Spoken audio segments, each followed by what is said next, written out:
A reading from the Gospel of Matthew. Now, when Jesus heard this, he withdrew from there in a boat to a deserted place by himself.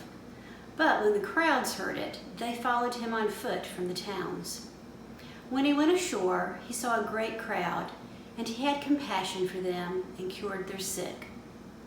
When it was evening, the disciples came to him and said, "This is a deserted place, and the hour is now late. Send the crowds away so that they may go into the villages and buy food for themselves." Jesus said to them, "They need not go away. You give them something to eat." They replied, "We have nothing here but 5 loaves and 2 fish." And he said, "Bring them here to me." Then he ordered the crowds to sit down on the grass, and taking the 5 loaves and the 2 fish, he looked up to heaven and blessed and broke the loaves and gave them to the disciples, and the disciples gave them to the crowds. And all ate and were filled, and they took up what was left over of the broken pieces, 12 baskets full. And those who ate were about 5,000 men, besides women and children. This is the word of the Lord. Thanks be to God. Above all, trust in the slow work of God. That's a line I lifted from the 20th century French Jesuit priest and paleontologist Pierre Teilhard de Chardin. If you spend your life looking at fossils, you might take a long view of things, even divine things. And in fact, Teilhard gave us a remarkable view of how God works through evolution in nature across long eons in order to bring about the divine will for creation. The slow work of God. God's work is normally slow, patient, deliberate. Teilhard continues, "We are quite naturally impatient in everything to reach the end without delay. We should like to skip the intermediate stages.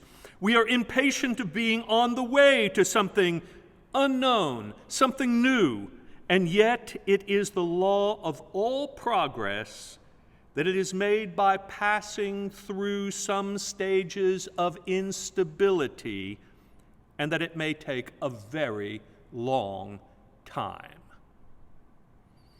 Take our COVID-19 pandemic right now. Please, take it. Take it away right now. Please. Aha, you see what he means? We are impatient to reach the end without delay. We want to skip the intermediate stages. We want to declare that it will all just disappear and that we will be back to normal life in no time. But we are learning that some things take time. Some things, even if they are fast-tracked, say, like the search for a vaccine, can't be rushed. Yet even in Teilhard's theory that emphasizes the slowness of things in the way they develop naturally, there are breakthrough moments, leaps from one thing to the next, when you get an insight into where things are heading. Miracles are like that. We view them in the moment as exceptional, as one-off moments where the laws of nature seem suspended. But through the eyes of faith, we may see them as signs. The word for miracle in Hebrew is nes. Its meaning is similar to one of the Greek words for miracle, semeion, meaning sign. In both cases, the word itself points beyond the thing itself to something else. A miracle is, of course, in itself wonderful, full of wonder. And we'll be looking at 3 passages in the next weeks in Matthew's Gospel that include miracles.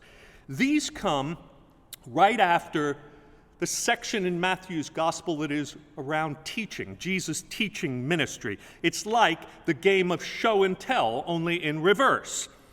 Jesus tells us how things are supposed to be, what the divine will for creation is, despite how the world looks in any given moment, and then he shows us. And the way he shows us is by performing miracles as signs of the creation God is bringing to pass. I'm calling this story today the miracle of abundance because of the multiplication of a few loaves and fish for the 5,000 men, not counting women and children, don't you know? Even though women and children counted back then, but they didn't count them for reasons that only the legacy of patriarchy can explain. At the risk of digressing here, I want to say that this is another example of how Christianity, even back then, nods at the culture by counting only the men, but notice in the text it says not including women and children, which is a way of usurping the culture and including them. It's another way to show that while God works slowly most of the time, God's work points towards something grander to come. And that's where we go next. Miracles are signs of the new creation in the midst of the old. They are moments when time is fast-forwarded. We get a glimpse of what is going to be universally true one day, but is only seen now as an exception to the rule. There are actually two miracles taking place in this text. The first is Jesus healing people, and the second is Jesus feeding people. Hurting people are healed, hungry people are fed. People who are deprived of access to health care and healthy food get both from the hands of Jesus. We are more aware than ever during this pandemic of the inequities in access to health care, not to mention health outcomes, and to healthy food. While we have a massive lack of COVID-19 testing available nationwide, we also know that the tests we have had available are more available in the wealthier parts of every city, and more affordable, therefore, to them too. Think about this. Tests have been less available and less affordable for essential workers who are risking their lives and their health and that of their families because of their economic status. We know that the lack of fresh produce throughout southern Dallas, as well as financial insecurity and lack of public safety, also result in greater degrees of hypertension, heart disease, and diabetes, which leads to this. Black and Latinx Americans are dying at 3 to 4 times the rate of white Americans, mainly because they are poorer. Should demography be destiny? Should the zip code you are born into through no merit or fault of your own determine your life expectancy? 2 miles from southern Dallas to northern Dallas can yield as much as 26 years difference in life expectancy for men. That is the way things are in Dallas today. Nothing says they have to stay this way. This is the way things were in Galilee, where the people were gathered to hear Jesus teach and seek healing for their diseases because they had far less opportunity for wellness than those who lived just a few miles away in wealthier cities like Sepphoris say, or certainly Jerusalem. But Jesus did not view the people who lived in the poorer parts of Palestine as less deserving of abundant life than those who lived in the richer parts.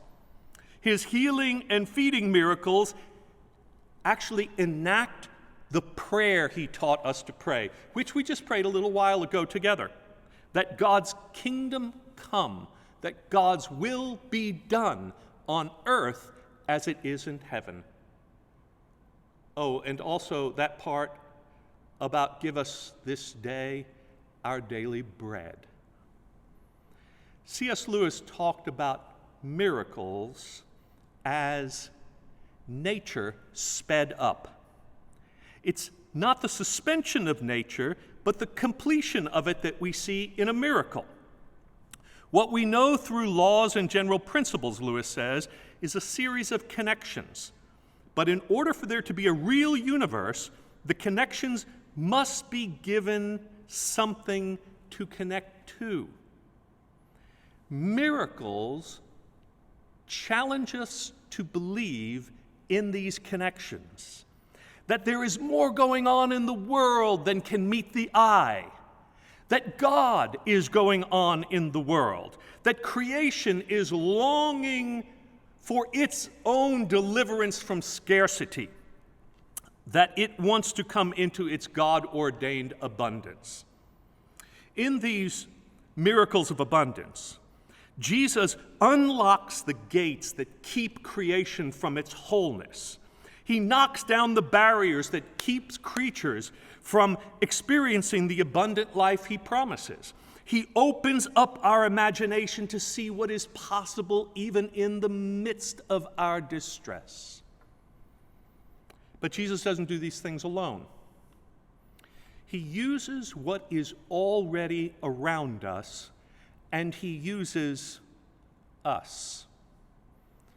See, the disciples saw the problem of the people's hunger and the lack of food and thought they should send them away. This isn't callous counsel, it's compassionate concern, really. Send them away so they can get something to eat in the villages. But wherever Jesus is, there is life. There is enough. And communion could break out at any moment. Jesus asks the disciples if they've done any asset mapping. Yes, they have 5 loaves and 2 fish. Nothing but 5 loaves and 2 fish is actually what they say, not enough. Jesus sees the much in the little, the more in the less, the abundant in the scant. He tells the disciples, the church, us, to give them something to eat. And when they do, everyone eats. With leftovers, too. 12 baskets, 1 for each disciple. I wonder who used his to feed Jesus. What we see in this story is that contrary to our usual way of seeing, we really don't have a supply problem of anything. We have a distribution problem. Everyone could have health care in our country if we wanted to distribute it that way. Everyone could have enough good food to eat if we wanted to distribute it that way. But we think we have a better idea. Make everything a privilege. Trust that those who have more than enough have gotten it because God blessed them specially for their good work and good values and hard work. Then call on them to share the more that they have, the excess, with the needy, who will then be reminded by this charity that they are among those whom God has judged as less worthy. But does that sound like Jesus to you? Charity is a good thing as far as it goes, but it never goes far enough to get us to communion. It always leaves some feeling proud of themselves for what they have and what they have shared, and others feeling ashamed for what they don't have and what they have had to receive otherwise in charity. Wouldn't it be better to work toward a world with less inequality and more common dignity? Wouldn't it be better to work backward from our vision of heaven to earth instead of the other way around? In the 1984 movie Places in the Heart, the movie is set in Waxahachie, Texas, during the Great Depression. It's a timeless movie, I tell you. Really, it's timely to today. The final scene is church at its best. The people are gathered for worship. The preacher reads from 1 Corinthians chapter 13 about how love never ends. The choir begins to sing In the Garden. The plates are passed for communion, first the bread and then the cup, and the camera homes in on each individual as the plates are passed, and then you see it. You see what's really going on. The living are joined by the dead. They are all there. The black man beaten and run out of town by the Klan is taking communion next to the blind man. The policeman is sitting next to the black boy who accidentally shot him dead, leaving his widow and children to have to scrape by.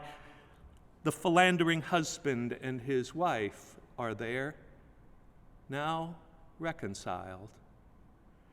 Everybody eats together. Everybody. And there is enough. Enough for everybody. Enough for the living. Enough for the dead. I tell you, it's a fast-forward glimpse of heaven, and that's what church is, I tell you. A miracle of abundance. Amen.